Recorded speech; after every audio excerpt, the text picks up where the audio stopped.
तो दोस्तों, कई बार डिले होने के बाद फाइनली अब टॉक्सिक मूवी इसी महीने रिलीज होने वाली है और अब इसका ट्रेलर आ गया है।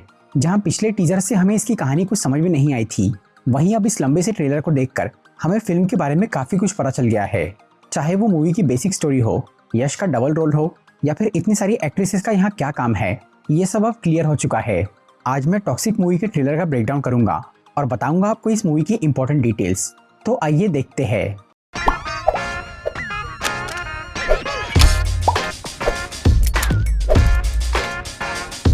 इस ट्रेलर में हमें कई सारी घटनाएं होती हुई दिखती है, जिन्हें मूवी की अलग अलग जगह से उठाकर बिना सीक्वेंस के जोड़ा गया है, जिससे काफी कंफ्यूजन होता है।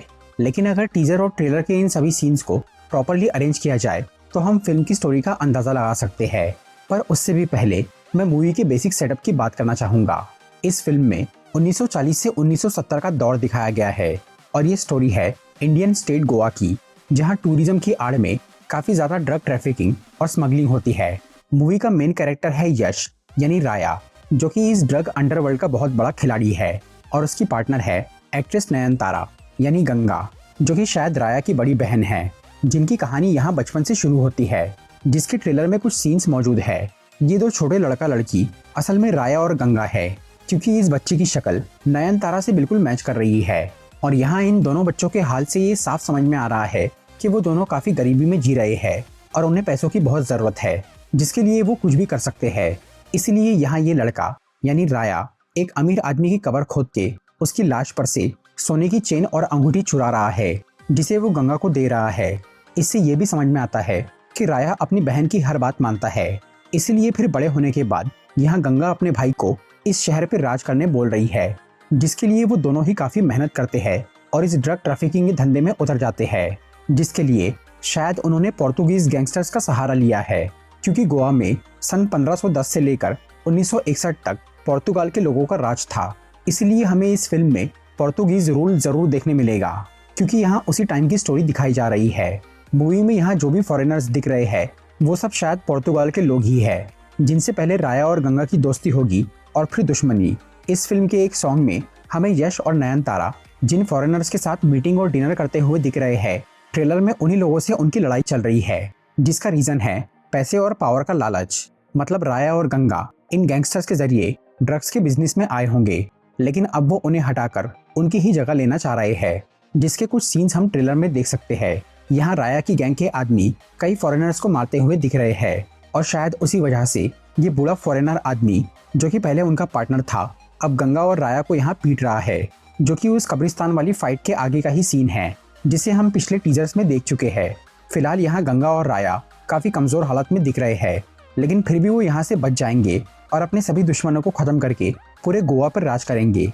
मूवी में हुमा कुरैशी यानी एलिजाबेथ नेगेटिव रोल में है, और शायद वो उन्हीं गैंगस्टर्स की फैमिली मेंबर है, क्योंकि यहाँ हम उसे उन लोगों के साथ खड़ी हुई देख सकते हैं। और हो सकता है कि एलिजाबेथ के परिवार के बाकी सब लोग मारे जाए और सिर्फ वही अकेली जिंदा बच जाए, जिससे वो राया और गंगा की कट्टर दुश्मन बन जाएगी। इसीलिए वो ट्रेलर में इतने गुस्से में दिख रही है और अपना बदला लेना चाह रही है, जिसके चलते वो यहाँ एक बड़ा कांड करेंगी, जिसके बारे में हम आगे बात करेंगे। फिलहाल हमें ट्रेलर में ये दिख रहा है कि राया को पैसे और ड्रग्स के अलावा लड़कियों का भी नशा है, और वो कई अलग अलग लड़कियों के साथ सेक्स और रोमांस करते हुए दिख रहा है, जिनमें कियारा आडवाणी यानी नाडिया, तारा सुतारिया यानी रेबेका और रुक्मणी वसंत यानी मेलिसा, ये तीनों सबसे खास है। राया इन तीनों के साथ अलग अलग टाइम और अलग अलग दौर में नजर आता है, और ये बात हमें उसके लुक से पता चलती है। ट्रेलर में राया के दाढ़ी और बाल से मूवी की टाइमलाइन के बारे में अंदाजा लगता है। यहाँ जब उसके बाल थोड़े छोटे हैं तब वो अपने करियर की शुरुआत में है, और इसी दौर में वो कियारा और तारा यानी नाडिया और रेबेका को डेट कर रहा है। फिर जब वो अपने बिजनेस में काफी आगे निकल जाता है, तब राया के दाढ़ी और बाल बड़े हुए दिखते हैं और उसकी बॉडी पे कुछ टैटूज भी आ जाते हैं, और इसी दौर में वो रुक्मणी यानी मेलिसा को डेट कर रहा है। इन तीनों लड़कियों के साथ उसका रिश्ता भी थोड़ा अलग अलग है। रेबेका के साथ उसका रिलेशन काफी इंटीमेट है, लेकिन फिर भी वो टाइम पास वाला लग रहा है। मेलिसा से उसकी रिलेशनशिप थोड़ी ऑफिशियल और बिजनेस टाइप की लग रही है, लेकिन नाडिया का रोल यहाँ बहुत स्पेशल है। मूवी में नाडिया रॉयल नाम की एक सर्कस में काम करने वाली लड़की है, जिसके कई लोग दीवाने हैं। राया भी उस पर फिदा हो जाता है और वो उसे पैसों से खरीदने की कोशिश करता है। इसीलिए वो ये बात सुन के राया के मुंह पे थूक देती है इसी वजह से शायद वो अब उसे अलग तरीके से पटाएगा। मूवी के सॉन्ग तबाही में हम उन दोनों को साथ में देख सकते हैं। मतलब राया ने नाडिया को इम्प्रेस कर ही लिया और यहाँ उनके रोमांस से ये लग रहा है कि वो दोनों एक दूसरे से सच्चा प्यार करते हैं, जिसकी वजह से नाडिया ने अपनी सर्कस में भी ध्यान देना कम कर दिया है। लेकिन राया उससे सही में प्यार करता है या ये सब उसकी एक चाल है, ये अभी पता नहीं। पर एक बात पक्की है कि उन दोनों के मिलन से यहाँ एक बच्चा पैदा होने वाला है, जो कि हमें ट्रेलर की शुरुआत में राया के साथ दिखता है और उसका नाम रूमी उर्फ टिकट बताया जा रहा है। इस बच्चे का मूवी में बहुत इंपॉर्टेंट रोल है। ट्रेलर से ये साफ पता चल रहा है कि राया रूमी को पसंद नहीं करता, क्योंकि हो सकता है कि नाडिया ने राया की मर्जी के खिलाफ जाकर इस बच्चे को जन्म दिया है। इसी वजह से राया इन माँ बेटे दोनों से ही नाराज है। इसलिए शायद नाडिया वापस अपनी सर्कस में आ गई, जहां अब वो बहुत उदास होकर मजबूरी में काम कर रही है और यहाँ उसका बेटा एक जोकर का काम कर रहा है। इस सर्कस की वजह से ही रूमी का दूसरा नाम टिकट रखा गया होगा, क्योंकि ट्रेलर में भी हमें सर्कस की टिकट्स दिखाई जाती है। इन बाप बेटे का रिश्ता पहले ही काफी नाजुक है, लेकिन बाद में यहाँ कुछ ऐसा होगा जिससे उनके बीच नफरत भर जाएगी। ट्रेलर की स्टार्टिंग के इस सीन में राया थोड़ा घायल दिख रहा है और रूमी उससे माफी मांग रहा है, जिसे देखकर लग रहा है कि यहाँ रूमी की वजह से कोई हादसा हुआ है, इसलिए राया उस पर बहुत गुस्सा है। ट्रेलर में हमें रॉयल सर्कस जलती हुई दिखती है और इसी सीन में यहाँ हुमा कुरैशी यानी एलिजाबेथ एक गन से कुछ बॉम्ब्स पे फायर कर रही है।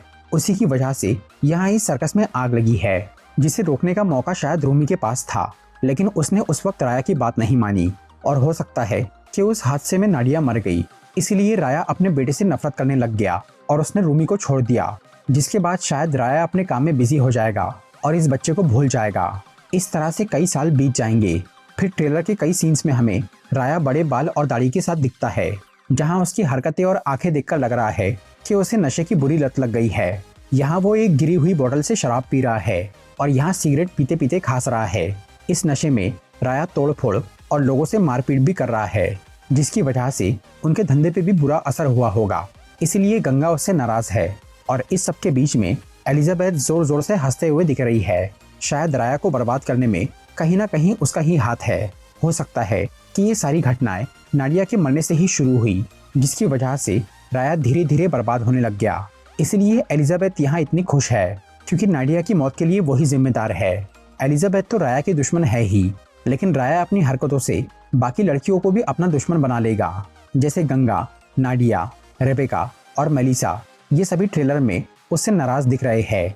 इसी वजह से इस मूवी का नाम टॉक्सिक है, जो कि असल में राया की पर्सनैलिटी का टाइटल है, क्योंकि वो बहुत जहरीला है और अपने सभी रिश्ते खराब कर देता है। लेकिन राया के बाकी सब रिश्ते और प्रॉब्लम्स एक तरफ और आगे जो मुसीबत आएगी वो एक तरफ। उसने अपने जिस बच्चे को बेकार समझ के छोड़ दिया था, वो अब राया का सबसे बड़ा दुश्मन बन के लौट रहा है। मूवी में यश का डबल रोल है और वो अपने बेटे रूमी यानी टिकट का रोल भी खुद ही कर रहे हैं, जिसका लुक काफी अलग है। उसके लिए यश ने अपना वेट थोड़ा कम किया है और बाल और दाढ़ी भी काट लिए है। रूमी इस फिल्म का सबसे डेंजरस कैरेक्टर है। वो अपने पिता राया से भी ज्यादा खतरनाक है। उसकी personality the dark night movie के जोकर जैसी है। वो वैसा ही वायलेंट और साइको दिख रहा है।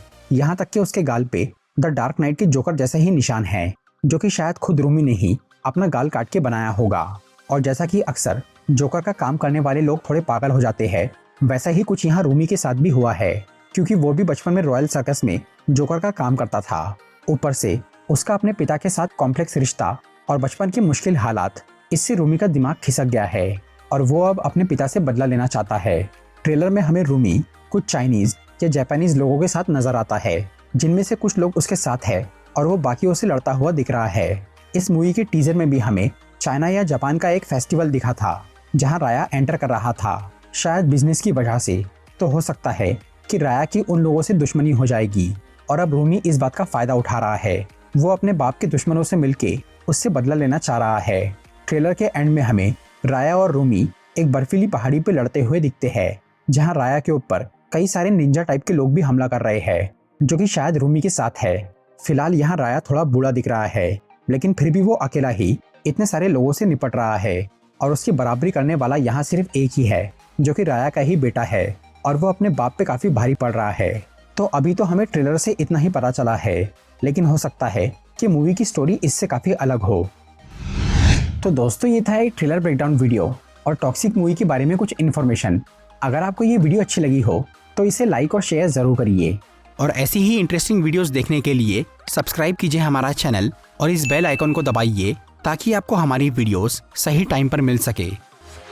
I'm walking alone, the streets are empty. The only thing I can see is my own silhouette. I'm getting stronger, step by step. The clock is ticking, but there's no time for me.